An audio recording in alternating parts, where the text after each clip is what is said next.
तो बेटा आप जो अपन बात कर रहे हैं वो बात कर रहे हैं स्टेज 4 सेक्शन बी की। ठीक है बेटा, इसमें बेटा आप क्वेश्चन नंबर 1 देखिए क्या बोल रहा है। हाइड्रोजन आयन कॉन्सेंट्रेशन इन मोल पर litre in a solution of pH 5.4 will be. बेटा आपको पीएच दिया है 5.4 और आपको इसकी H+ आयन की कॉन्सेंट्रेशन पूछी है, वो क्या आ जाएगी बेटा, एंटीलॉग -5.4। बेटा एंटीलॉग मैंने आपको पहले भी पीछे स्टेज वाले क्वेश्चन में डिस्कस किया है। एंटीलॉग नेगेटिव जब होता है तो अपन उसको सॉल्व कैसे करते हैं, उसका फॉर्मूला आपको बता रखा है। इसको A मान लो, इसको B मान लो, तो आपने इसको सॉल्व किया बेटा तो आएगा एंटीलॉग 1 माइनस पॉइंट B। ये जब एंटीलॉग नेगेटिव में हो तो फॉर्मूला डायरेक्ट होता है इंटू 10⁻⁻⁴ यहाँ से आपने पुट की वैल्यू, तो बेटा एंटीलॉग 1 माइनस पॉइंट B, तो ये 0.6 हो गया इंटू 10⁻⁻⁶ -5 + 1 -6 आ गया। बेटा अब अपन को एंटीलॉग हटाना है तो हमको देखना है 0.6 किस लॉग की वैल्यू होती है। जिस लॉग की वैल्यू 0.6 होगी और हमको पता है किसकी होती है बेटा, log 4 की वैल्यू आएगी, तो log 4 लिखूंगा तो log से एंटीलॉग चला जाएगा तो यहाँ पे 4 आ जाएगा। मैंने ये बोल दिया कि 4 × 10⁻⁻⁶ that is the H+ ion concentration जो पूछा था हमसे। अब इसको 4 बोलो या ऑप्शन के अकॉर्डिंग अपन बात करें तो 4 नहीं देके 3.98 कर रहा है, कोई दिक्कत नहीं है, बोल सकते हैं। तो फोर्थ ऑप्शन देखो 3.98 × 10⁻⁻⁶, ये भी मैं बेटा इसका लिख सकता हूं। समझ में आ गई क्या बात बेटा? तो ये आपका बेटा क्वेश्चन नंबर 1 है स्टेज 4 सेक्शन बी का। ओके, इसके बाद बेटा इसके क्वेश्चन नंबर 2 की मैं बात करता हूं। 2 बोलता है what is the conjugate base of OH minus. बेटा कॉन्जुगेट एसिड के लिए हम H+ ऐड करते हैं और कॉन्जुगेट बेस के लिए हम H+ हटा देते हैं, ये चीज आपको पता होनी चाहिए। तो आपको बेटा OH माइनस का कॉन्जुगेट बेस पूछ रहा है, तो बेटा OH माइनस का कॉन्जुगेट बेस पूछा है आपसे, बेटा इसका कॉन्जुगेट बेस निकालना है तो H+ निकाल दो, H+ निकाल दिया तो ये O-2 बन जाएगा। तो OH माइनस का कॉन्जुगेट बेस बेटा आपके पास आ जाएगा O-2। तो इसका मतलब बेटा स्टेज 4 सेक्शन बी का सेकंड क्वेश्चन का 4th ऑप्शन आंसर होना चाहिए। चेक कर लीजिए। तो बेटा अपन एक बार चेक कर लेते हैं इसका आंसर क्या आ रहा है। तो बेटा इसका सेकंड का 4th आ रहा है, करेक्ट है बेटा ये। ठीक है बेटा, अब अपन बेटा इसमें थोड़ी सी आगे बात कर लेते हैं किस टाइप से क्वेश्चन हो रहा है। बेटा इसके क्वेश्चन 3 को मैं डिस्कस कर लूँ थोड़ा सा, क्या बोलना चाह रहा है। तो बेटा अपना क्वेश्चन 2 का अपन को पता लग गया कि कॉन्जुगेट बेस जो आएगा वो O-2 आएगा। अब क्वेश्चन 3 की बेटा बात कर लेता हूँ। Solubility product of salt having general formula MX2, हमको क्या दिया है बेटा, MX2 दिया है बेटा।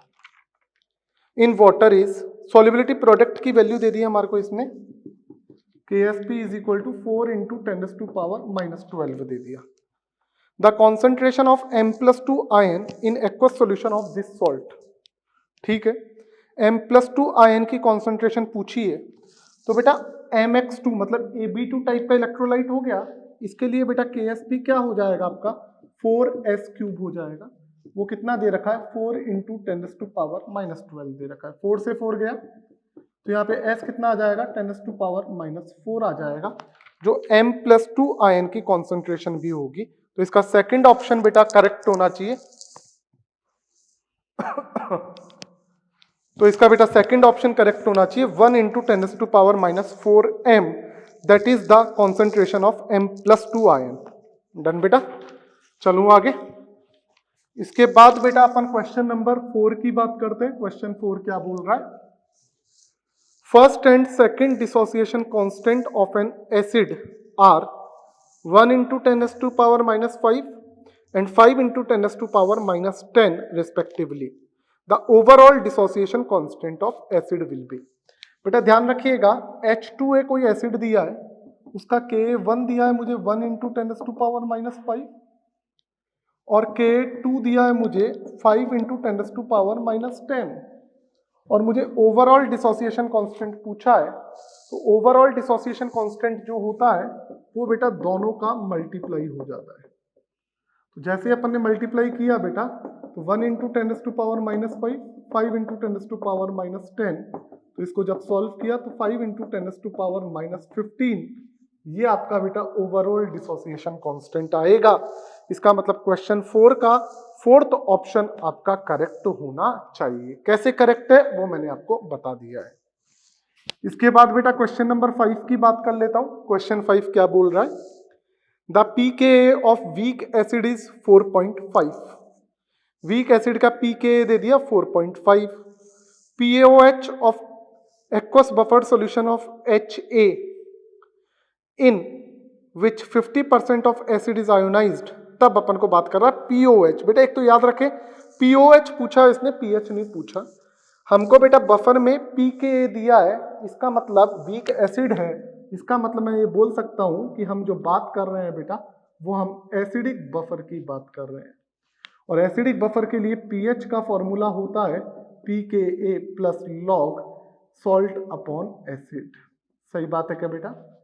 यहां से बेटा pKa आपको दिया है, कितना दिया है? 4.5। अब बेटा यहां पे बोला है 50% एसिड आयोनाइज्ड हो रहा है, तो जो आयोनाइज्ड हो रहा है तो सॉल्ट 50% ही बन गया, और एसिड 50% न्यूट्रलाइज हो गया, तो लास्ट में रिमेनिंग कितना रहा? 50 रहा। तो 50 ऊपर आ गया और 50 नीचे आ गया। ये तो जो बना है वो है सॉल्ट का, ये जो रिमेनिंग रह गया वो है। कैंसिल आउट किया, log 1 आया, log 1 0 हो गया, ये पूरा गया, तो pH आपका आ गया 4.5। आपसे POH पूछा है, वो आपने 14 में से माइनस कर दिया, तो ये आ गया आपके पास 9.5। तो आपका क्वेश्चन 5 का 9.5 आंसर आएगा। तो आपका फोर्थ ऑप्शन करेक्ट होना चाहिए क्वेश्चन 5 में। किस तरीके से करेक्ट होना चाहिए ये डिस्कस मैं बेटा आपसे कर चुका हूं। ठीक है बेटा? इसके बाद बेटा अपन क्वेश्चन नंबर 6 की बात कर लेते हैं। 6 क्या बोल रहा है देखिएगा। Four species are given below SCO3 minus H3O plus HSO4 minus HSO3F in the following sequences which correctly represent their acidic strength।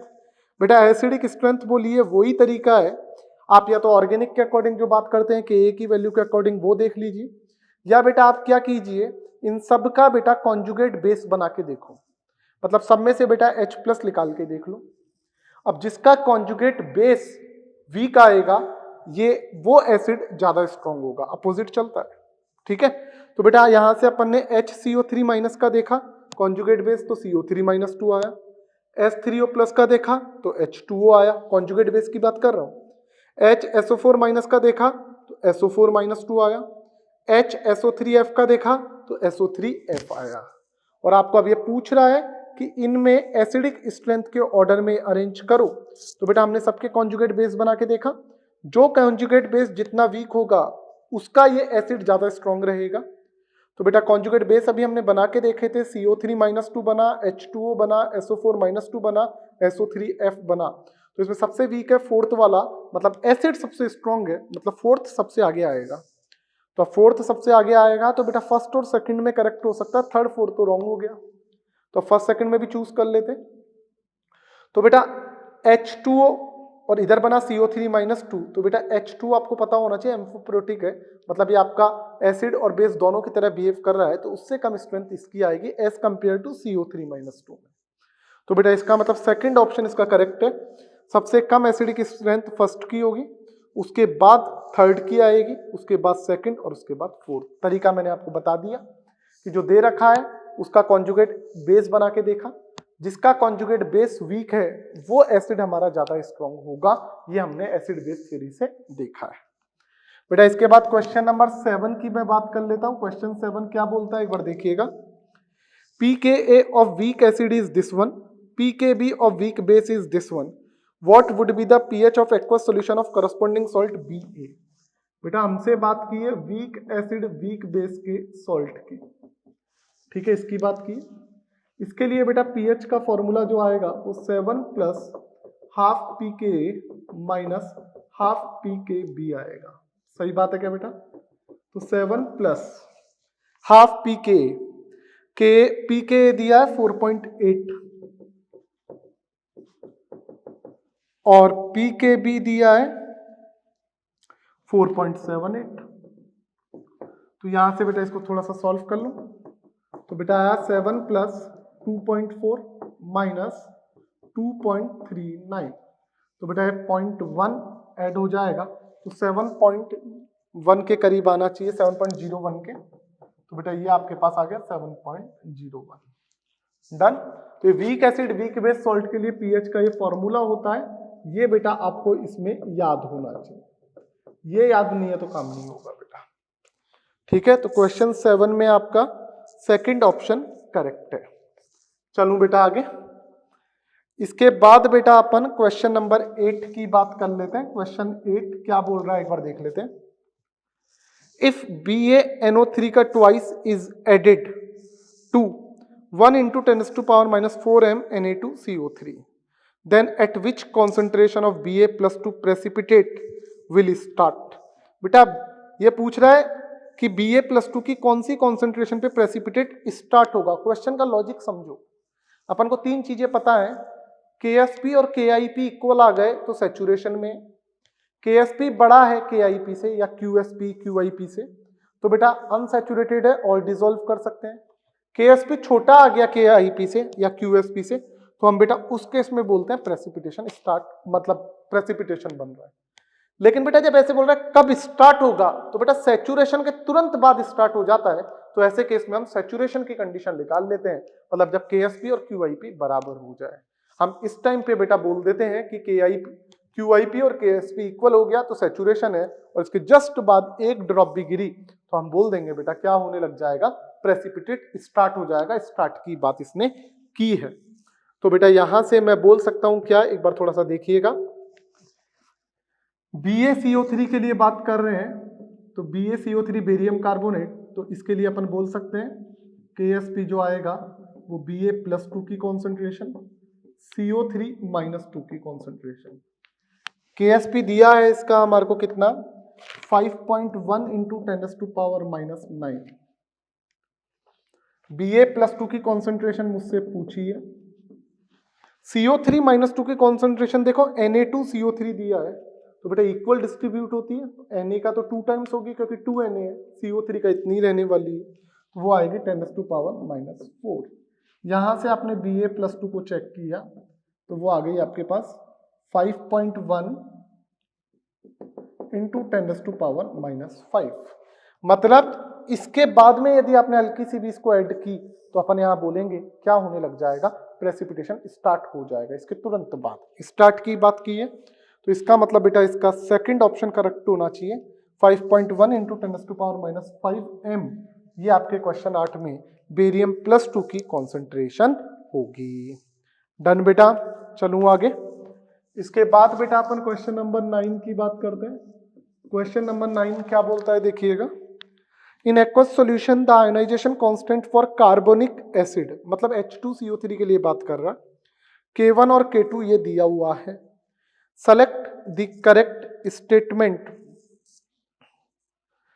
For saturated 0.034 m solution of carbonic acid. बेटा कार्बोनिक एसिड मतलब H2CO3 की बात की है, और H2CO3 के लिए बेटा आपको पता होना चाहिए कि ये 2 बार डिसोसिएट हो सकता है। एक बार डिसोसिएट हुआ H+ + SCO3-, इसके लिए बेटा इसने जो दिया वो K1 दिया। दूसरा डिसोसिएट हुआ SCO3- जो टूट के H+ + CO3-2 दे रहा है, इसके लिए जो डिसोसिएट हुआ वो K2 हुआ। समझ में आ गई बात बेटा। तो K1 K2 आपको पता लग गए। आपको बोल रहा है इनको चेक करके बताना है, इसमें इसकी जो कार्बनिक एसिड की जो कॉन्सेंट्रेशन हमें दी है वो दी है 0.034 m, ये हमको बेटा दी है। तो बेटा फर्स्ट ऑप्शन पूछ रहा है, करेक्ट पूछा है, चेक कर लेंगे। फर्स्ट पूछ रहा है the concentration of CO3-2 is 0.034। बेटा इसकी कॉन्सेंट्रेशन इसके इक्वल नहीं आएगी क्योंकि यहाँ आते आते तो कम होगी, C0 0 C - C alpha C alpha C alpha, ये C अल्फा, फिर दोबारा 0 0, फिर C अल्फा में से कुछ कम हुआ तो वो कम वाली यहाँ पे आ रही। तो बेटा ये दोनों इक्वल नहीं हो सकती है, ये गलत है, तो फर्स्ट ऑप्शन तो रॉन्ग है।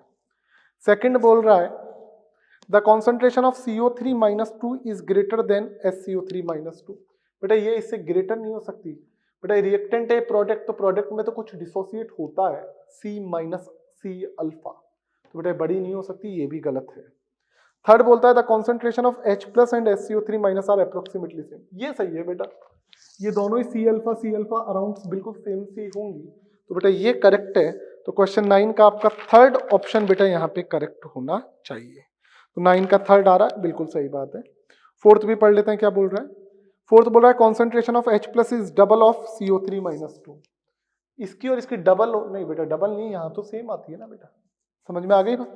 तो ये भी बेटा आपका रॉन्ग है। तो क्वेश्चन 9 का बेटा अपने पास थर्ड ऑप्शन आया, कैसे आया वो बेटा मैं आप लोगों से बात कर चुका बेटा। इसके बाद क्वेश्चन 10 की बात कर रहा हूं। क्वेश्चन 10 क्या बोल रहा है देखिएगा, solubility product of silver bromide, silver bromide की बात की है, is this one. Solubility product दिया है KSP, सिल्वर ब्रोमाइड बोले तो AgBr का कितना दिया है बेटा, AgBr का 5 into 10⁻⁻13 दिया है। The quantity of potassium bromide to be added to 1 liter of 0.05 m solution of silver nitrate to start the precipitation of AgBr। बेटा अभी भी मैंने आपको बोला था प्रेसिपिटेशन की जब बात करें तो हम KSP ही निकालते हैं स्टार्ट होने की बात करें, क्योंकि इसके तुरंत बाद हमको पता है क्या होता है बेटा, प्रेसिपिटेशन स्टार्ट हो जाता है। बोलो बेटा यही बात करते हैं क्या। तो आपको बेटा इसमें क्या पूछा है, क्वांटिटी ऑफ पोटेशियम ब्रोमाइड। तो बेटा यहां से मैं Br माइनस निकालने की एक बार कोशिश करता हूं कि Br माइनस बेटा किस तरीके से निकल सकता है। तो बेटा देखो इसके लिए मैं बोल सकता हूं क्या, KSP जो होगा वो होगा Ag प्लस की कॉन्सेंट्रेशन Br माइनस की कॉन्सेंट्रेशन, समझना। इसका KSP दिया है 5 into 10⁻⁻13, Ag प्लस की कॉन्सेंट्रेशन। तो बेटा इसमें सिल्वर नाइट्रेट कितना ऐड किया है, 1 लीटर इंटू 0.05 m, तो बेटा कितना हो गया 0.05 आ गई Ag प्लस की कॉन्सेंट्रेशन, ये कर ली 0.05। यहां से Br माइनस आयन की कॉन्सेंट्रेशन निकालो एक बार। तो Br माइनस की निकाली तो कितनी आई देखिएगा, तो Br माइनस की आ गई बेटा आपके पास 10⁻⁻11 आ गई। बोलो सही बात है क्या। तो बेटा ये Br माइनस आयन की कॉन्सेंट्रेशन आई मोल पर लीटर। हमसे पूछा क्या है, द अमाउंट या the quantity of potassium bromide. बेटा क्वांटिटी पूछिए पोटेशियम ब्रोमाइड की, तो बेटा कॉन्सेंट्रेशन दे रखी है। यहां से बेटा मेरे को कॉन्सेंट्रेशन को मेरे को पता है क्या बोल सकते हैं, मोल पर लीटर, मोलरिटी की बात कर रहा है तो मैंने बोला मोल पर लीटर इज इक्वल टू 10⁻⁻11। मोल को क्या लिख सकता हूं, ग्राम वेट अपॉन मॉलिक्यूलर वेट, यही बात करेंगे। या मोल ही निकाल लो यहाँ तो एक बार, सॉरी यहाँ अपन ने मोल निकाला तो मोल पर लीटर, लीटर कितना दिया है आपको बेटा, लीटर यहाँ पे जो दे रखा है वो 1 लीटर के लिए बात कर रहा है, तो 1 लीटर के केस में अपन बात कर लेते हैं तो 1 ही हो जाएगा। तो बेटा मोल आ गए आपके पास Br माइनस के, Br माइनस मोल आए आपके पास 10⁻⁻11। बेटा अब KBr की बात करूं तो KBr के मोल भी इतने ही होंगे जितने Br माइनस के मोल है, क्योंकि मोल इक्वली डिस्ट्रीब्यूट होते हैं। Br माइनस के इतने मोल है तो K प्लस के भी इतने ही रहे होंगे, दोनों के इक्वल डिस्ट्रीब्यूट होते हैं, मोल कॉन्सेप्ट से हमें पता है, सही बात है। मान लो KBr के x है तो K प्लस के भी x मोल ही होंगे और Br माइनस के भी x मोल होंगे, क्योंकि मोल का डिस्ट्रीब्यूशन इक्वल होता है। तो आज Br माइनस का पता लग गया तो इसके भी मोल कितने आ जाएंगे, तो यहां से मैं इसके मोल भी बोल सकता हूं 10⁻⁻11। अब मुझे पोटेशियम ब्रोमाइड का अमाउंट पूछा है तो मैं अमाउंट कैसे निकाल सकता हूं, देखिएगा KBr के लिए स्मॉल n का मतलब mole 10⁻⁻11 is equal to gram weight upon molecular weight. तो यहां से ग्राम वेट आ जाएगा 10⁻⁻11 into molecular weight. Molecular weight किसका लेना पड़ेगा, KBr का। Br का 80 होता है, K का 39, तो दोनों को ऐड कर लो और यहाँ पे दे भी रखा होगा अपन को 120 दे रखा है, तो बेटा दोनों को अपन अराउंड ऐड करेंगे तो 120 आ जाएगा। तो बेटा यहाँ से KBr का जो आपका अमाउंट आना चाहिए वो आपका कितना आ जाना चाहिए, 1.2 इंटू 10⁻⁻9 आ जाना चाहिए। तो ये बेटा आपका पोटेशियम ब्रोमाइड का KBr का अमाउंट आएगा जिससे प्रेसिपिटेशन इसके बाद स्टार्ट होगा। तो बेटा प्रेसिपिटेशन स्टार्ट होने की जब भी बात करें तो मैं आपको पहले भी बोल चुका हूं, आपको उस केस में क्या करना है, आपको सैचुरेशन वाली कंडीशन निकालनी है, क्योंकि इसके जस्ट बाद में पीपीटी स्टार्ट हो जाता है, ये आपको बेटा पता होना चाहिए। डन बेटा। तो अपना बेटा क्वेश्चन 10 की अपन ने बात कर ली। क्वेश्चन 10 में अपना क्या आएगा आंसर, सेकंड ऑप्शन करेक्ट होगा। ओके चलूं आगे। इसके बाद बेटा क्वेश्चन नंबर 11 को देख लो, अच्छा क्वेश्चन है बेटा। आपको बोल रहा है solubility product of MgOH twice is 10⁻⁻11। बेटा KSP की बात कर रहा है, 10⁻⁻11, 1 को हटा दो कोई दिक्कत नहीं। MgOH ट्वाइस की बात कर रहा है। ये MgOH ट्वाइस कैसा होता है बेटा, Ab2 टाइप का इलेक्ट्रोलाइट होता है, ये आपको पता होना चाहिए। तो बेटा इसके लिए मैं ये बोल सकता हूँ 4s3, KSP जो होता है वो किसके इक्वल होता है, 4s3, वो 10⁻⁻11 के इक्वल दिया है। ये बोल रहा है at which pH will Mg+2 start precipitate. Start बोला है तो KSP निकालना है हमको, to form MgOH twice solution of 0.001 m Mg+2 ion. तो बेटा मैं इसके लिए ये भी बोल सकता हूँ KSP is equal to 10⁻⁻11 is equal to Mg+2 की कॉन्सेंट्रेशन OH माइनस की कॉन्सेंट्रेशन का स्क्वायर। स्क्वायर क्यों आया ये अपन बात कर चुके हैं। तो यहां से बेटा OH माइनस आयन का स्क्वायर निकालो तो आएगा 10⁻⁻11 अपॉन Mg+2। तो बेटा यहां से देखें अपन तो OH माइनस आयन का स्क्वायर आएगा 10⁻⁻11, Mg+2 की कॉन्सेंट्रेशन दी है आपको 0.001 मतलब 10⁻⁻3 मतलब 10⁻⁻8। तो यहाँ से OH माइनस कितना आ जाएगा 10⁻⁻4। तो POH कितनी हो जाएगी बेटा 4 और PH कितनी हो जाएगी 14 माइनस POH। तो 14 माइनस 4 करोगे तो 10 आएगा। समझ में आ गई क्या बात बेटा, डन। तो बेटा क्वेश्चन 11 का आपका pH पता लग गया कि pH इसका कितना होना चाहिए बेटा 10 होना चाहिए। किस तरीके से 10 आएगा वो सारी चीजें बेटा मैंने आपको इसमें बता दी है। Is it okay. तो बेटा स्टेज ये दोनों ही क्वेश्चन इंपॉर्टेंट थे। आपने जब से pH निकाला, जब भी बेटा प्रेसिपिटेट स्टार्ट की बात करें तो आप KSP वाली कंडीशन निकालोगे, वहीं से चीजें सॉल्व होंगी। Is it okay.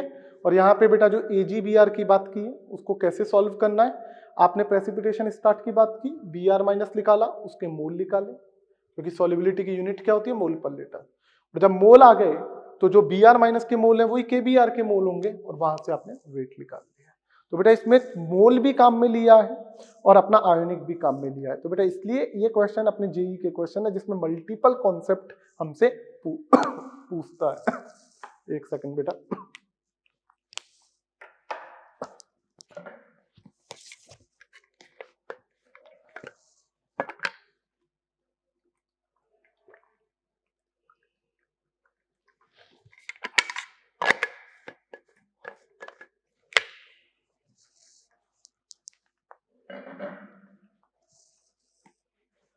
ठीक है बेटा। तो ये बेटा अपन ने इसमें देखा कि किस तरीके से इसका एक क्वेश्चन सॉल्व हो रहा है। तो स्टेज 4 सेक्शन बी के अपन ने बेटा क्वेश्चन 11 तक देख लिए हैं। तो बेटा क्वेश्चन 12 इसमें क्या बोल रहा है, 3 reactions related with H2PO4 minus are given, out of these in which H2PO4 minus act as a acid. बेटा पहली बात तो आप इस क्वेश्चन को करो तो आपको एक चीज पता होनी चाहिए कि F3PO4, F3PO3, H3PO2, बेटा इनकी बेसिसिटी की बात करूं, बेसिसिटी मतलब ये कितने H प्लस डोनेट कर सकते हैं, जिसे n फैक्टर भी बोल दें। तो बेटा ये 3 कर सकते हैं, ये 2 और ये 1 कर सकते हैं। समझ में आ गई बात। ये बेसिसिटी की बात कर रहे हैं कि कितने H प्लस डोनेट कर सकते हैं। तो बेटा हमको बोला है H2PO4 माइनस की बात कर रहा है, किसमें ये एसिड की तरह बिहेव कर सकता है। तो बेटा फर्स्ट ऑप्शन में देखिएगा H2PO4 माइनस की बात ही नहीं की है तो वो तो हटा दो, जो आपको 3 रिएक्शन दी है। सेकंड और थर्ड दोनों में रिएक्शन दी है। बेटा सेकंड में देखिएगा लास्ट में H3O प्लस मिल रहा है, इसका मतलब एसिड की बात है, जबकि थर्ड में तो OH माइनस ऐड हो रहा है, तो बेटा वहां पे एसिड की बात नहीं की है। तो केवल बेटा अपने पास सेकंड रिएक्शन है जिसमें मैं बोलूं H2PO4 minus plus H2O gives you HPO4 minus 2 plus H3O plus. कैसे कर रहे हैं? क्योंकि H प्लस मिल रहा है, इसका मतलब एसिड है, और वैसे भी आपको पता होना चाहिए H2PO4 माइनस, तो ये तो दोनों H अभी डिस्प्लेस कर सकता है, क्योंकि ये तीनों H कर सकता है, तो एक ही किया है, बाकी दो भी कर सकता है। तो बेटा ये अपना एसिड की बात हो गई। क्वेश्चन 12th में आपका फर्स्ट ऑप्शन करेक्ट होना चाहिए, जिसमें लिख रहा है ओनली इन सेकंड। क्यों है ये मैंने आपको बता दिया है, फर्स्ट में तो बात ही नहीं की है। थर्ड में बेटा OH माइनस ऐड हो रहा है, तो फिर एसिड की कहां बात होगी, समझ में आ गई बात बेटा। इसके बाद बेटा क्वेश्चन नंबर 13 की मैं बात कर लेता हूं। 13 क्या बोलता है? The pH of 0.1 molar solution of acid HQ is 3। समझ में आ गई बात। आपको कोई एसिड दिया है HQ, जिसके लिए pH दे दिया है 3, ठीक है, और कॉन्सेंट्रेशन दे दिया 0.1, मतलब 10⁻⁻1 दे दिया। The value of ionisation constant Ka of this acid. तो बेटा pH 3 दिया है, तो मैं ये बोल सकता हूं मोनोबेसिक एसिड है, तो H प्लस आयन की कॉन्सेंट्रेशन जो है वो C अल्फा होती है। बेटा यहां से pH 3 है, तो H प्लस आयन की कॉन्सेंट्रेशन कितनी हो गई? 10⁻⁻3 हो गई। 10⁻³ is equal to C 10⁻⁻1 into alpha. यहां से आपने अल्फा निकाला तो 10⁻⁻2 आ गया। डन बेटा। अब बेटा मैं यहां से Ka की बात करूं इस एसिड के लिए, तो Ka क्या हो जाएगा यहाँ पे? C alpha square. C आपका कितना आ गया? 10⁻⁻1। अल्फा 10⁻⁻2 का स्क्वायर, तो 10⁻⁻4 हो जाएगा। तो यहां से जो Ka आपके पास आएगा बेटा, वो 10⁻⁻5 आएगा। समझ में आ गई बात। तो क्वेश्चन 13 के अकॉर्डिंग जो Ka आएगा वो 1 इंटू 10⁻⁻5 आएगा। पहले pH से H प्लस आयन की कॉन्सेंट्रेशन निकाली, मोनोबेसिक एसिड है तो ये रिलेशन हमको पता है, ऐसा लगेगा। यहाँ से अल्फा निकाला, फिर Ka निकाल दिया। तो बेटा तो सिंपल से जो अपने Ostwald dilution law weak electrolyte के लिए पढ़ा था, उनकी बात की है कि किस तरीके से आपको इसमें क्वेश्चन सॉल्व करना है। समझ में आती है बात बेटा। इसके बाद बेटा क्वेश्चन नंबर 14 की बात करता हूं। 14 क्या बोलता है? pKa of weak acid and weak base pKb दे रखा है, pH पूछा है। तो बेटा जब कोई आपका वीक एसिड वीक बेस का सॉल्ट हो, तो प्रीवियस लेक्चर में भी मैंने बात की थी, weak acid weak base salt के लिए pH का जो फॉर्मूला होता है वो 7 plus half pKa minus half pKb होता है। तो यहां से pH देखें तो हाफ pKa दिया है हमारे को 3.2 और pKb दिया है 3.4, यही दिया है बेटा हमको। तो यहां से यदि वैल्यूज रखें तो 7 प्लस 1.6 माइनस 1.7, तो यहाँ से 6.9 आ जाएगा। तो इसका मतलब बेटा अपना pH क्या आएगा ये। अब बेटा एक चीज और भी समझ में आई कि वीक एसिड वीक बेस, दोनों ही वीक एसिड वीक बेस है, लेकिन इस सॉल्ट की नेचर कैसी रहेगी? एसिडिक। मतलब बेस के कंपैरेटिवली एस स्ट्रॉन्ग है तो दोनों ही वीक, लेकिन दोनों में भी बात करें तो एसिड ज्यादा स्ट्रॉन्ग है, तभी तो बेटा pH 7 से कम आई। यदि pH 7 से ज्यादा आती तो हम उस वीक एसिड वीक बेस की नेचर क्या बोल देते? बेसिक। मतलब एसिड बेस दोनों वीक है, लेकिन उनमें भी बेस ज्यादा स्ट्रॉन्ग आ गया। समझ में आ गई बात। तो किस तरीके से अपन को एक कैलकुलेशन करनी है, ये चीज बेटा मैंने आपको इसमें थोड़ा सा समझाया। इसके बाद बेटा क्वेश्चन नंबर 15 की मैं बात कर रहा हूं, क्या बोलता है देखिएगा। 15 बोल रहा है बेटा आपको, N aqueous solution contains an unknown concentration of Ba+2। Ba+2 की बेटा मुझे कॉन्सेंट्रेशन इसमें नहीं पता कि कितनी है। समझ में आ गई बात बेटा। When 50 ml of 1 m solution Na2SO4 is added, मैंने Na2SO4 को एडेड किया 50 ml of 1 m solution, then BaSO4 just begin to precipitate। बेटा याद रखना प्रेसिपिटेट जस्ट स्टार्ट की बात कर रहा है, मतलब KSP निकालेंगे, इस चीज का बेटा आपको पता होना चाहिए, ये मैंने पहले भी बात की थी। The final volume is 500 ml। Final volume हमको बता दिया है कितना है? 500 ml है। The solubility product of BaSO4 is 1 into 10⁻⁻10, then what is the original concentration of Ba+2। तो मतलब Ba+2 की ओरिजिनल कॉन्सेंट्रेशन क्या है बेटा, इसकी ये हमसे बात कर रहा है, ये आपको बेटा बताना है। समझ में आ गई बात कि इसकी ओरिजिनल कॉन्सेंट्रेशन कितनी रही हुई है, इसकी बात बेटा ये हमसे कर रहा है। तो देख लेते हैं बेटा एक बार। बेटा BaSO4 की मैं यदि बात करूं तो BaSO4 पहली बात तो आपका AB टाइप का इलेक्ट्रोलाइट होगा। बोलो सही बात है क्या?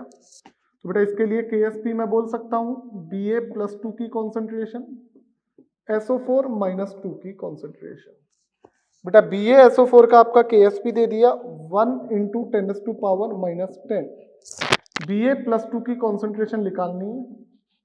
अब SO4-2 की कॉन्सेंट्रेशन कहां से निकालोगे? तो इसने बोला 50 ml 1 m Na2SO4 ऐड किया।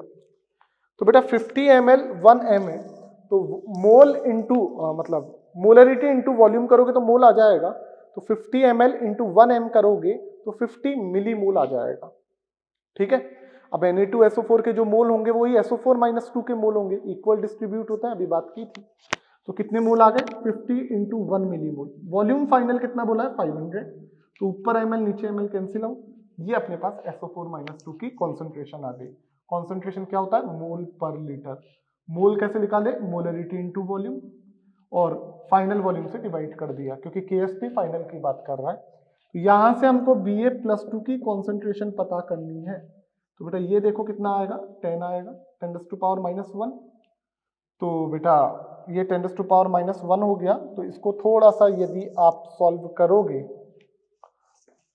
तो बेटा ये 10⁻⁻1 इधर आएगा, तो 10⁻⁻9 आ रहा है क्या? ये एक बार थोड़ा सा देख लीजिए। बिल्कुल, तो 10⁻⁻9 आ रहा है। ये Ba+2 की तब कॉन्सेंट्रेशन आई जो फाइनल कॉन्सेंट्रेशन है जब अपने पास प्रेसिपिटेशन स्टार्ट होगा, क्योंकि इसके तुरंत बाद प्रेसिपिटेशन स्टार्ट हो जाएगा। ये अपन बात कर चुके हैं, सही बात है। अब बेटा ये सारी चीजें अपने पास हो गई है। KSP KIP से हम कंपेयर करते हैं, आपको पता होना चाहिए कि KSP और QSP बराबर है या QIP इक्वल है, तो हम बोलेंगे सैचुरेशन है। QIP बड़ा है तो प्रेसिपिटेशन बन रहा है, KIP छोटा है तो अनसैचुरेटेड है। लेकिन जस्ट स्टार्ट करे प्रेसिपिटेशन तो हम इक्वल की कॉन्सेंट्रेशन लेके चलते हैं, KSP की कंडीशन लेके चलते हैं, ये जरूर ध्यान रखिएगा। अब मुझे पूछा है Ba+2 की इनिशियल कॉन्सेंट्रेशन क्या है, ओरिजिनल कॉन्सेंट्रेशन क्या है। तो बेटा ओरिजिनल कॉन्सेंट्रेशन के लिए मैं ये कर सकता हूं कि पहले मोल और बाद में मोल। मोल तो कॉमन रहे होंगे, कांस्टेंट रहे होंगे, वही डाइल्यूशन वाले केस की बात कर रहे हैं। मुझे पहले तो मोलरिटी निकालनी है, बाद में मोलरिटी दी है 10⁻⁻9, बाद में वॉल्यूम दिया है 500। वॉल्यूम बाद में 500 हुआ है जब 50 ml ऐड कर दिया था। 50 ml ऐड नहीं करता तो ये कितना रहता? 450 रहता। सही बात है।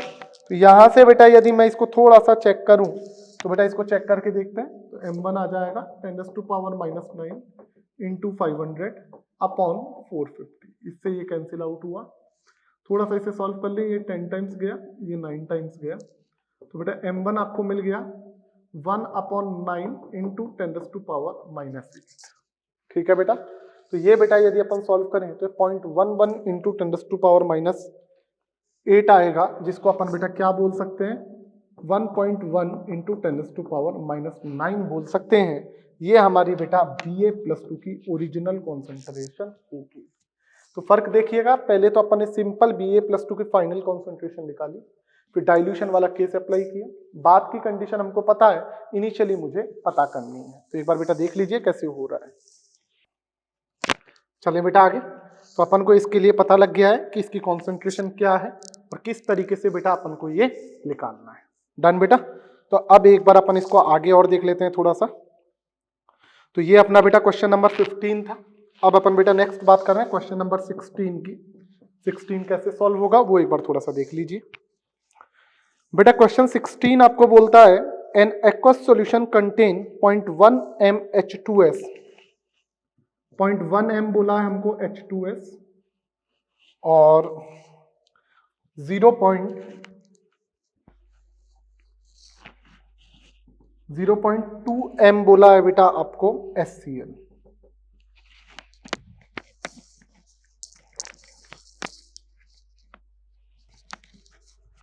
ठीक है बेटा। तो ये HCl आपको बोल रखा है 0.2 m। बेटा इसको आगे सॉल्व कर लें। The equilibrium constant for formation of HS minus from H2S। मैंने H2S से HS माइनस निकाला, तो इसके लिए जो इक्विलिब्रियम कांस्टेंट दिया है वो दिया है मुझे कितना, 1 × 10⁻⁻7 and that of S-2 from HS minus. अब HS माइनस से मुझे S-2 बनाया, इसके लिए इक्विलिब्रियम कांस्टेंट दिया है कितना, 1.2 × 10⁻13। ठीक है। Then concentration of S-2 ion in aqueous solution. मेरे को इसकी कॉन्सेंट्रेशन पूछी है। डन बेटा। तो अपन देख लेते हैं एक बार इसके। बेटा K2 का एक्सप्रेशन मैं लिखूं तो K2 का एक्सप्रेशन क्या आ जाएगा, ध्यान रखना इसके लिए तो है K2 और इसके लिए है K1, ये थोड़ा सा ध्यान रखें। K2 क्या आएगा, प्रोडक्ट कॉन्सेंट्रेशन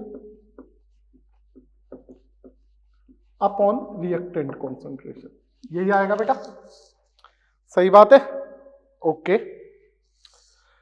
तो बेटा यहां से मुझे S-2 की निकालनी है, तो S-2 की कॉन्सेंट्रेशन क्या आ जाएगी, मल्टीप्लाई करो K2 HS minus H plus, ये आ गया बेटा। यहां से K2 आपको पता है, HS माइनस की कॉन्सेंट्रेशन निकालनी पड़ेगी, H प्लस की आपको पता है बेटा, जो HCl की है वही H प्लस की आएगी, क्योंकि स्ट्रॉन्ग एसिड है, स्ट्रॉन्ग एसिड में कंप्लीट डिसोसिएशन होता है, ये आपको पता होना चाहिए। HCl का मतलब H प्लस के लिए बात कर रहा है बेटा। एक तो इक्वेशन ये मान के चलो एक बार। अब इसकी सेकंड इक्वेशन देख लो। K1 के लिए मैं क्या बोल सकता हूं, K1 is equal to product concentration upon reactant concentration, यही होगा बेटा। तो आपको बेटा यहां से HS माइनस की कॉन्सेंट्रेशन निकालनी है। K1 दिया है 10⁻⁻7, HS माइनस की कॉन्सेंट्रेशन निकालनी है। HCl के इक्वल आएगा H प्लस, वो 0.2 आ जाएगा। H2S आपको बेटा दे रखा है 0.1, बेटा पॉइंट से पॉइंट गया, तो यहां से HS माइनस की कॉन्सेंट्रेशन कितनी आ जाएगी, 1/2 मतलब 0.5 × 10⁻⁻7। इस HS माइनस की कॉन्सेंट्रेशन को बेटा आपको यूज करना है यहां पे। समझ में आ गई क्या बात, इसलिए आपको दो रिएक्शन दे रखी है। तो फर्स्ट वाले से डिसोसिएशन करा के जो HS माइनस की कॉन्सेंट्रेशन आई उसको आप यूज कर लोगे यहां पे। और बेटा जैसे ही आपने इसको यूज किया तो देखो यूज करने के बाद क्या आ रहा है, इधर तो ऐसे लाइन खींच दो, S-2 की कॉन्सेंट्रेशन आ गई K2। K2 कितना दिया है, 1.2 × 10⁻⁻13। HS माइनस की कॉन्सेंट्रेशन 0.5 × 10⁻⁻7। H प्लस की कॉन्सेंट्रेशन HCl के इक्वल 0.2। ठीक है बेटा, इससे ये काटा, इससे ये 6 आया, तो बेटा यहां से S-2 की कॉन्सेंट्रेशन जो आएगी वो आ जानी चाहिए आपकी कितनी, एक बार देख लेते हैं, 3 × 10⁻⁻20 आ जानी चाहिए। तो बेटा ये आपका आंसर होना चाहिए, और बेटा ये आंसर हमारा आ रहा है, फोर्थ ऑप्शन आपका करेक्ट होगा। S-2 आयन की कॉन्सेंट्रेशन 3 × 10⁻⁻20 आएगी। डन बेटा। तो आपने पहले फर्स्ट डिसोसिएशन के अकॉर्डिंग लिखा, सेकंड डिसोसिएशन के अकॉर्डिंग लिखा। तो सेकंड डिसोसिएशन में S-2 चाहिए था हमको, ये हमको पता करना है, तो हमने यहां से पता की। HCl जो है वो H प्लस के इक्वल आएगा, ये आपको पता होना चाहिए। इतनी बात क्लियर है। तो ये सारा अकॉर्डिंग अपना बेटा क्वेश्चन 16 हुआ, जिसके अकॉर्डिंग अपन ने बात की। अपना आंसर आना चाहिए फोर्थ ऑप्शन, मतलब 3 × 10⁻⁻20। समझ में आ गई बात बेटा। तो अब क्वेश्चन 16 के बाद में बेटा अपन इसमें आगे चल लेते हैं एक बार थोड़ा सा। क्वेश्चन 17 की बात कर लेते हैं बेटा। क्वेश्चन 17 आपके जेई मेन, अब आगे के जो क्वेश्चन है वो आपके जेई मेन 2019 से 2020 वाले हैं। बट आपको पता होना चाहिए 2 टाइम्स जेई मेन होती है, तो उसके लिए ऑनलाइन में जो अलग अलग जितने भी पेपर के सेट आ रहे हैं सारे क्वेश्चंस को कंबाइन किया हुआ है बेटा। इनमें देखिएगा किस तरीके से क्वेश्चन हो रहे हैं। क्वेश्चन 17 की बात मैं कर रहा हूं आपसे बेटा। आपको बोला 17 देखिएगा, 20 ml of 0.1 m H2SO4 solution is added to 30 ml of 0.2 m NH4OH solution. The pH of resultant solution is, resultant mixture is, किस किस की बात की, H2SO4 की बात की और NH4OH की बात की। बेटा इनके मिलीमोल देख लो।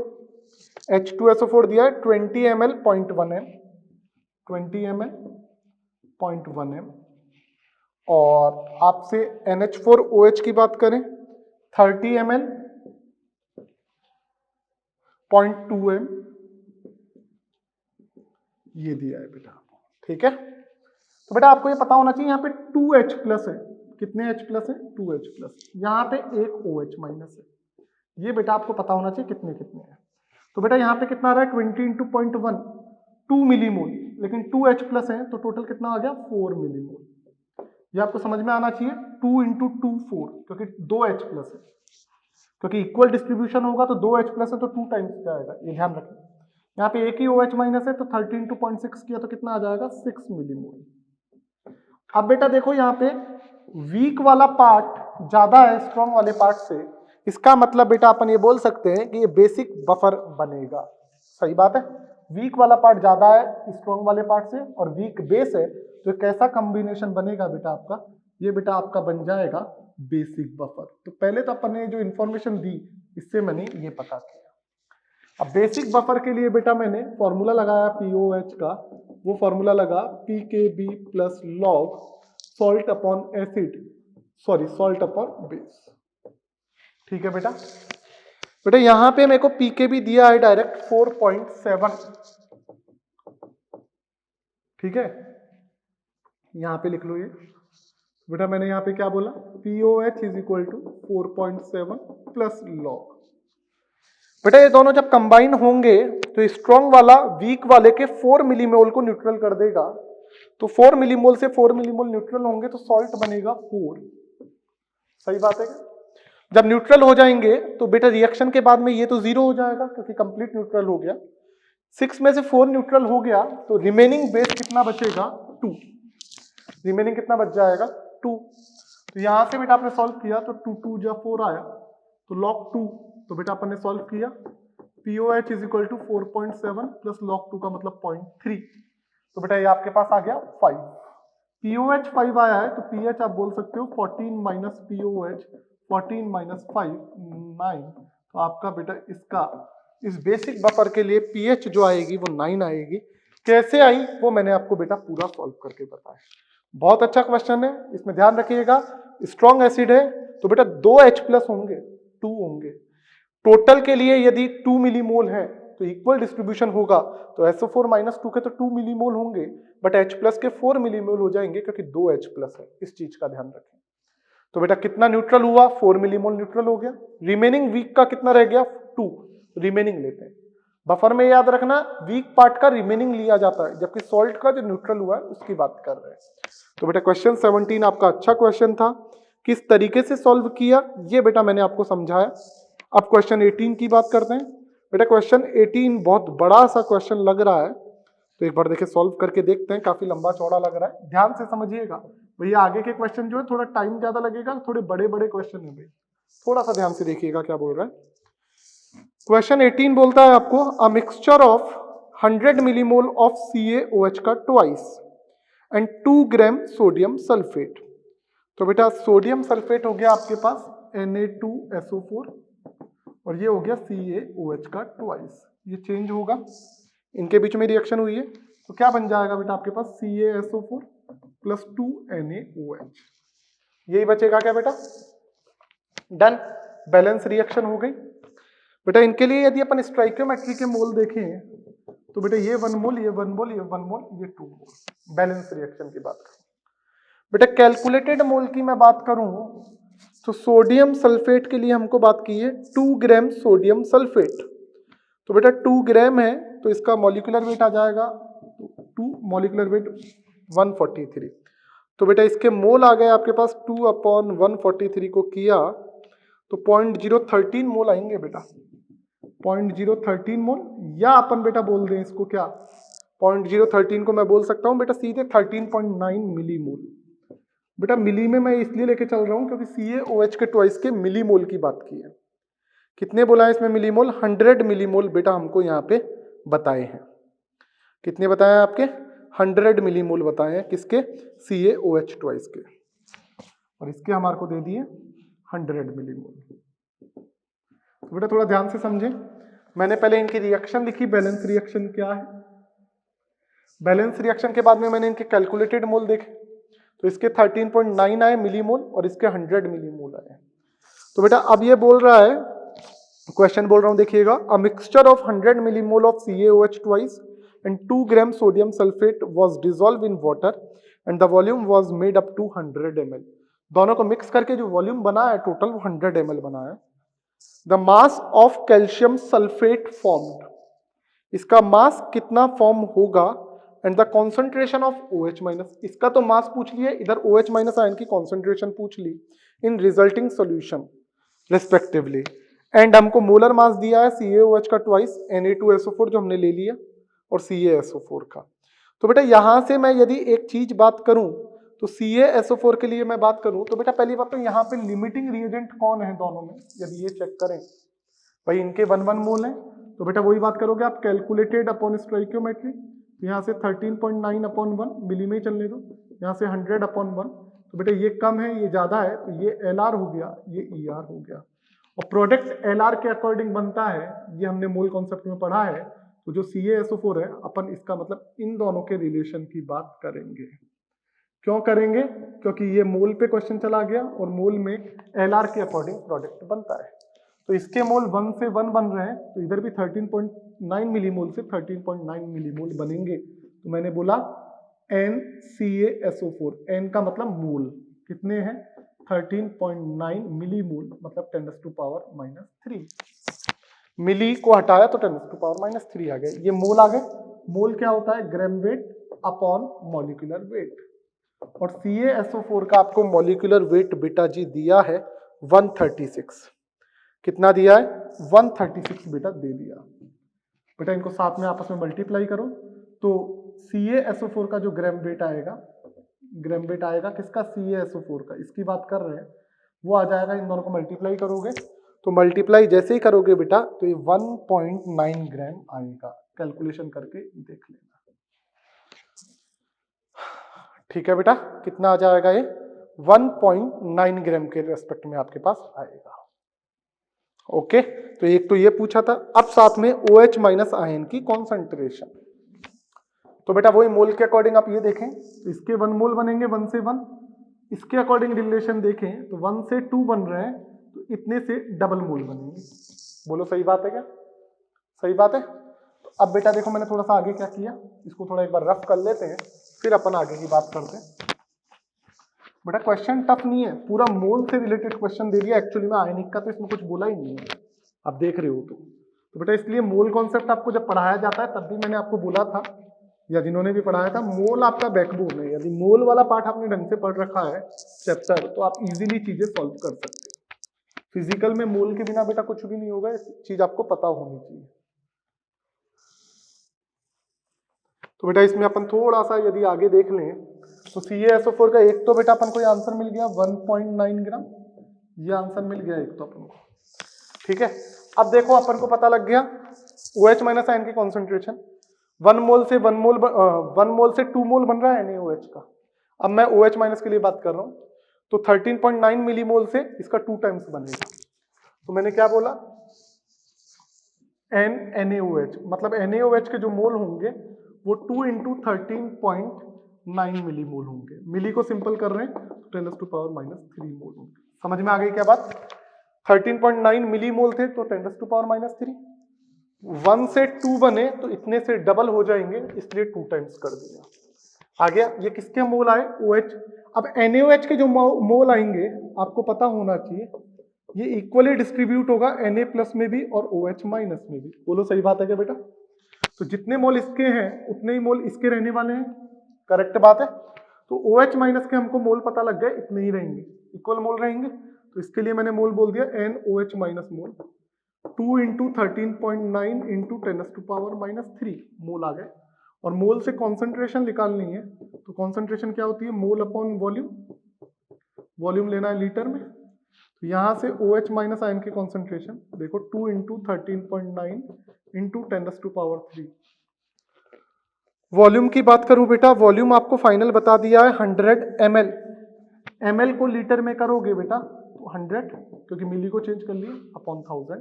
तो यहाँ से OH माइनस के लिए यदि आप देखोगे तो बेटा ये 2 इंटू 13.9 को अराउंड 28 मान लो, और ये 10⁻⁻1, तो 28 इंटू 10⁻⁻2 मतलब 0.28 मोल पर लीटर होना चाहिए। तो बेटा इसका आपका फर्स्ट ऑप्शन करेक्ट आएगा। जो आपका कैल्शियम सल्फेट आएगा उसके बेटा जो मोल आएंगे, मास आएगा वो 1.9 ग्राम आएगा, और OH माइनस आयन की रिजल्टेंट मिक्सचर में जो कॉन्सेंट्रेशन आएगी वो 0.28 मोल पर लीटर आएगी। तो क्वेश्चन 18 का आपका फर्स्ट ऑप्शन बेटा करेक्ट है। क्वेश्चन 18 बहुत अच्छा है। किस तरीके से क्वेश्चन को सॉल्व किया है एक बार आपको ये लॉजिक देखना पड़ेगा। समझ में आ गई बात? सॉल्व करना मैंने आपको बता दिया है कि किस तरीके से हमको इसे सॉल्व करना है। Is it okay? चलूं आगे। तो बेटा अब अपन बात करते हैं इसमें आगे क्वेश्चन नंबर 19 की। 19 क्या बोलता है एक बार बेटा इसको देख लीजिए। 19 बोल रहा है आपको बेटा, देखो ये जो जितने भी क्वेश्चन है 17, 18, 19, 20 ये सारे थोड़े लेंदी हैं लेकिन अच्छे क्वेश्चन हैं। जेई के क्वेश्चन है तो थोड़ा आपको इसको ध्यान से देखना पड़ेगा, और ऐसा नहीं है जेई के नहीं आते बेटा, क्वेश्चंस काफी रिपीट होते हैं, तो आप इनको पेशेंसफुली देखो। मल्टीपल कॉन्सेप्ट यूज करता है, बाकी कोई दिक्कत नहीं है। पेशेंस रखने के साथ साथ आप स्टेप बाय स्टेप प्रोसेस करोगे तो कहीं गलती नहीं होगी। ओके, नेक्स्ट 19th क्वेश्चन क्या बोलता है देखिएगा। 25 ml of given solution HCl required 30 ml of 0.1 m sodium carbonate solution। ठीक है, what is the volume of this HCl solution required to titrate 30 ml of 0.2 m aqueous NaOH solution। ठीक है बेटा, इसमें दो क्वेश्चंस की बात कर रहा है, हम स्टेप बाय स्टेप देखते हैं। फर्स्ट क्या बोला इसने, HCl और सोडियम कार्बोनेट की बात कर रहा है, HCl और सोडियम कार्बोनेट की। HCl का बोला है हमको 25 ml, कॉन्सेंट्रेशन नहीं पता। इसका बोला है हमको 30 ml, साथ में हमको बोला 0.1 m। लेकिन बेटा मेरे को इधर यदि बात करें तो इसकी मोलरिटी नहीं बताइए कि इसकी मोलरिटी कितनी है। ठीक है, तो मैंने इसकी मोलरिटी बेटा मेरे को नहीं बताई, तो मैं इसकी मोलरिटी को अननोन मान लेता हूँ। इसको 1 बोल देता हूँ, इसको 2 बोल देता हूँ। तो बेटा इन दोनों के लिए यदि मैं बात करूं तो बेटा यहाँ पे देखिएगा, मैं दोनों की टाइट्रेशन होता है तो दोनों के इक्वलेंट इक्वल करते हैं। ये अपने रेडॉक्स में टाइट्रेशन में पढ़ा है। जब अपन टाइट्रेशन से रिलेटेड बात कर रहे हैं तो दोनों के ग्राम इक्वलेंट इक्वल करते हैं, और ग्राम इक्वलेंट दोनों के इक्वल करेंगे तो मैं बोलूंगा N1V1 is equal to N2V2। ठीक है, ग्राम इक्वलेंट की बात हो रही है। और बेटा नॉर्मेलिटी क्या बोलते हैं, मोलरिटी इंटू एन फैक्टर, यहाँ भी मोलरिटी इंटू एन फैक्टर। बेटा ये मोलरिटी मुझे निकालनी है, HCl के लिए एन फैक्टर 1, यहाँ 25 ml, ये भी ml में रहने दो, ये भी ml में, कोई दिक्कत नहीं है। यहाँ M2 दिया है आपको 0.1, एन फैक्टर इसका 2, V2 वॉल्यूम दे दिया आपको 30 ml, यही आएगा बेटा। यहाँ से बेटा थोड़ा सा सॉल्व किया तो इससे ये गया, तो बेटा यहाँ से आपके पास M1 जो आ जाएगा वो आ जाएगा 3 2 6, 6/25 m। HCl के लिए बात कर लिया अपन। फर्स्ट टाइट्रेशन से हमको ये रिजल्ट मिल के आया। तो अपन ने पहले तो इसको इससे किया है। अब दूसरा देखिएगा, सेकंड क्वेश्चन क्या बोल रहा है, what is the volume of this HCl। This HCl मतलब यही HCl यूज किया है तो मोलरिटी सेम रहेगी। Required to titrate 30 ml of 0.2 m aqueous NaOH solution। अब सेकंड केस देखिए, अगेन HCl को NaOH से टाइट्रेट करवा रहा हूं, टाइट्रेट करा रहा हूं तो इसका वॉल्यूम मुझे पता करना है। मोलरिटी मेरे को बता दिया 6/25 m। इधर बेटा मेरे को मोलरिटी बता रखी है, वॉल्यूम बता रखा है, कितनी कितनी, ये दे रखा है 30 ml, ये दे रखा है 0.2 m। डन बेटा, दोनों को फिर से टाइट्रेट कराया, और बेटा फिर से टाइट्रेट कराया तो देखो क्या हो जाएगा, N1V1 is equal to N2V2। Gram equivalent equal करा दी, N1 को क्या बोल सकते हैं, M1 N1V1 is equal to M2 N2V2। बेटा M1 दे रखा 6/25, एन फैक्टर HCl के लिए 1, V1 निकालना है। M2 दे रखा है आपको 0.2, NaOH के लिए एन फैक्टर 1, V2 दे रखा है 30 ml। करेक्ट है बेटा, पॉइंट उठाया 10 आया, 0 से 0 चला गया, 3 2 6 से 6 चला गया, तो बेटा यहाँ से आपके पास V1 जो HCl का आया है टाइट्रेशन के बाद 25 ml ने रिएक्शन में टाइट्रेशन में पार्टिसिपेट किया है। तो बेटा 19 में आपका फोर्थ ऑप्शन करेक्ट है। बेटा क्वेश्चन हार्ड नहीं था, किस तरीके से हो रहा था वो सारी चीजें बेटा मैंने आपको बताई। सिंपली पहले आपने टाइट्रेशन इन दोनों में करा है। टाइट्रेशन जब करते हैं तो रेडक्स में आप पढ़ के आए हो कि ग्राम इक्वलेंट इक्वल करते हैं। ग्राम इक्वलेंट का मतलब नॉर्मेलिटी इनटू वॉल्यूम, और नॉर्मेलिटी क्या होती है? मोलरिटी इनटू एन फैक्टर, ये आप लोगों को पता है। HCl का एन फैक्टर 1 होता है, इसका एन फैक्टर 2 होता है। फिर क्वेश्चन को सॉल्व करके पहले इसकी मोलरिटी मैंने निकाल ली। अब इसी HCl को इसके साथ टाइट्रेट कराया तो मोलरिटी तो सेम ही रहेगी ना, तो इस मोलरिटी को काम में लिया और यहां से वॉल्यूम फाइंड आउट किया है। Is it okay? चीजें समझ में आई कैसे सॉल्व हो रही है? तो बेटा इस तरीके से अपन इस क्वेश्चन को सॉल्व कर रहे हैं। तो बेटा क्वेश्चन नंबर 20 देखते हैं। देखिए 20 क्या बोल रहा है, एक बार ध्यान से देखिएगा। 50 ml of 0.5 m oxalic acid. बेटा ऑक्जेलिक एसिड की बात की है, तो बेटा ये देखिएगा क्या बोल रहा है, 50 ml और 0.5 m, ठीक है, is needed to neutralize 25 ml of sodium hydroxide solution. Sodium hydroxide solution 25 ml, ठीक है। न्यूट्रलाइज कर रहे हैं बेटा तो दोनों के मोल इक्वल हो जाएंगे, दोनों के ग्राम इक्विवेलेंट इक्वल हो जाएंगे। The amount of NaOH in 50 ml of the given sodium hydroxide solution is. 50 ml में बात कर रहा है, पहले एक बार अपन इधर सॉल्व कर लेते हैं। न्यूट्रलाइज किया है तो दोनों के मोल इक्वल होंगे, न्यूट्रलाइज की बात कर रहा हूं सिंपल। तो बेटा न्यूट्रलाइज किया है, दोनों के मोल इक्वल कर लेते हैं। दोनों के मोल से देखिए क्या आ रहा है, पहले अपन उसको चेक कर लेते हैं।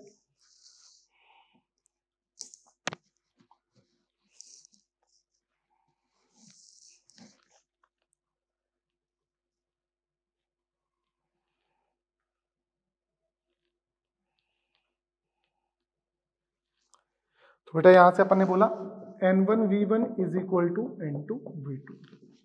डन बेटा। अब इसको मैंने सॉल्व किया तो मोलरिटी के केस में बात कर रहा है, इसकी अपन को पता नहीं है, मैंने बोल दिया M1 N1V1, वही बात, normality is equal to molarity into n factor, ये आ गया। इधर दिया है 0.5। ऑक्जेलिक एसिड के लिए एन फैक्टर 2 होता है, याद रखना, क्योंकि इसको बोलते हैं H2C2O4, एन फैक्टर 2 रहे इनटू वॉल्यूम 50 ml। इधर M2 निकालना है, NaOH के लिए एन फैक्टर 1, ml में वॉल्यूम 25, इधर भी ml इधर भी ml, कोई दिक्कत नहीं है, कॉमन रहेगा। डन बेटा। अब बेटा मैं इसको थोड़ा सा सॉल्व करूं तो बेटा यहां से देखिएगा ये इससे से कैंसिल आउट होगा, 5 5 25, 25 से 25 गया तो M2 आया आपके पास 2m, मतलब ये आपके पास आ गया है कितना, 2m आ गया है, ठीक है। तो मतलब 2m है 25 ml में, ठीक है। अब हमारे को 25 ml के साथ मोलरिटी दे दी 2m है, तो अपन को बेटा इसी के अकॉर्डिंगली पूछ रहा है, क्या बोल रहा है देखिएगा, the amount of NaOH in 50 ml of given sodium hydroxide solution. तो बेटा आपने 25 ml में बात कर ली, कितना है 25 ml में, यदि आप मोल और वॉल्यूम के अकॉर्डिंग बात कर लो कितना आ रहा है, और फिर उसका 2 टाइम्स करोगे तो 50 ml में आ जाएगा, यही तो बात होगी बेटा। तो आप देख लीजिएगा बेटा इसको अपन कैसे सॉल्व कर रहे हैं। तो बेटा इसका मोलर मास कितना होता है, मॉलिक्यूलर वेट आपको पता होना चाहिए, इसका मॉलिक्यूलर वेट होता है बेटा 40। बोलो सही बात है क्या, 40 होगा इसका मॉलिक्यूलर वेट। तो बेटा यहां से मैं यदि बात करूं तो यदि मैं बोलूं मोलरिटी इज इक्वल टू मोल पर लीटर, वॉल्यूम की बात करो, मोलरिटी आपको दे दी 2, मोल क्या होगा ग्राम weight upon molecular wait 40, volume मेरे को 50 ml में बात करनी है, 50 ml के लिए पूछा है तो 50 अपॉन 1000, यही होगा क्या।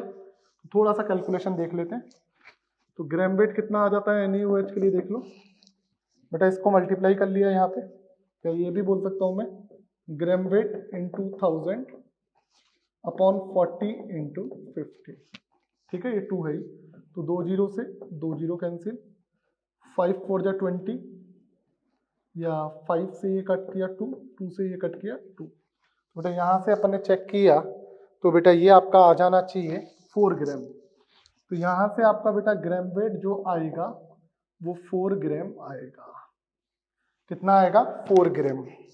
और बेटा आपको दे रखा है 40, तो ये की करेक्शन है बेटा, आपके पास यहाँ पे 40 नहीं 4 ग्राम बनना चाहिए। इसका सोल्यूशन अपने देख लिया है। कैलकुलेशंस वगैरह को एक बार आप दोबारा भी देखोगे तो भी आपको समझ में आ जाएगा। यहाँ से बेटा 4 ग्राम रहेगा, 40 नहीं रहेगा, करेक्शन है बेटा ये, ठीक है। तो ये बेटा अपने पास क्वेश्चन नंबर 20 था। अब बेटा एक बार मैं इसका क्वेश्चन 21 बात कर लेता हूँ। 21 क्या बोल रहा है देख लीजिएगा बेटा। क्वेश्चन 21 बोल रहा है if KSP of Ag2CO3 is this one. हमको Ag2CO3 का KSP दिया है, कितना दे दिया KSP एक बार देख लो, 8 × 10⁻⁻12 दिया हुआ है। The molar solubility of Ag2CO3 in 0.1 m AgNO3। ठीक है, तो बेटा Ag2CO3 के लिए आप लिखने स्टार्ट करो। KSP is equal to Ag plus ion की कॉन्सेंट्रेशन का स्क्वायर, CO3 माइनस 2 आयन की कॉन्सेंट्रेशन। ठीक है, इसका KSP कितना आ जाएगा 8 × 10⁻⁻12। आपको पूछा क्या है, मोलर सॉल्युबिलिटी पूछिए Ag2CO3 की 0.1 m Ag में। बेटा इसकी मान लीजिए अपन बात कर लेते हैं कितनी कितनी सॉल्युबिलिटी है, उस केस में बात कर रहे हैं सॉल्युबिलिटी हमको कैसे निकालनी है। पहले मैंने बेटा Ag2CO3 को जब ब्रेक किया तो अपन ने बात कर ली, इसकी पहले सॉल्युबिलिटी थी S, ठीक है, और इसकी भी थी S, तो इसकी तो ऐसी रहेगी।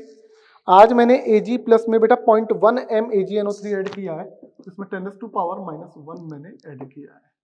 बेटा यहाँ पे कितनी हो गई S स्क्वायर प्लस 10⁻⁻1s। बेटा ये हायर पावर 0, तो यहाँ से बेटा मेरे पास S आ रहा है 8 × 10⁻⁻11 m। m का मतलब मोल पर लीटर। बेटा कुछ मिस्टेक की है क्या, देखो देखे, सॉरी स्क्वायर है बेटा, ये चीज थोड़ा देखो स्क्वायर है, एक सेकंड रुको बेटा, स्क्वायर ओपन करना पड़ेगा।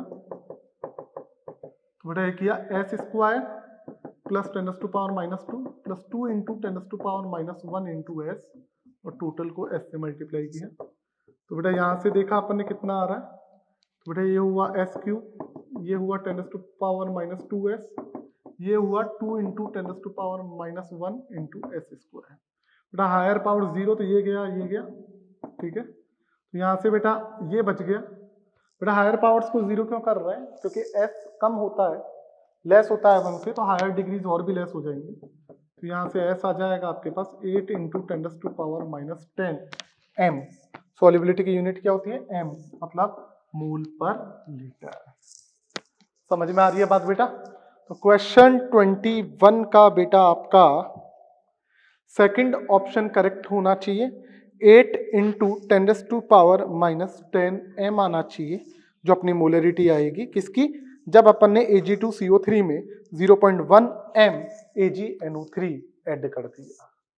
Is it okay? इतनी बात बेटा समझ में आती है, किसी को कोई दिक्कत? तो बेटा ये आपका क्वेश्चन नंबर 21 है। अब बेटा अपन आगे बात कर लेते हैं क्वेश्चन नंबर 22। तो एक बार पहले इसको रफ कर लेते हैं, फिर अपन बेटा इसमें आगे बात करते हैं।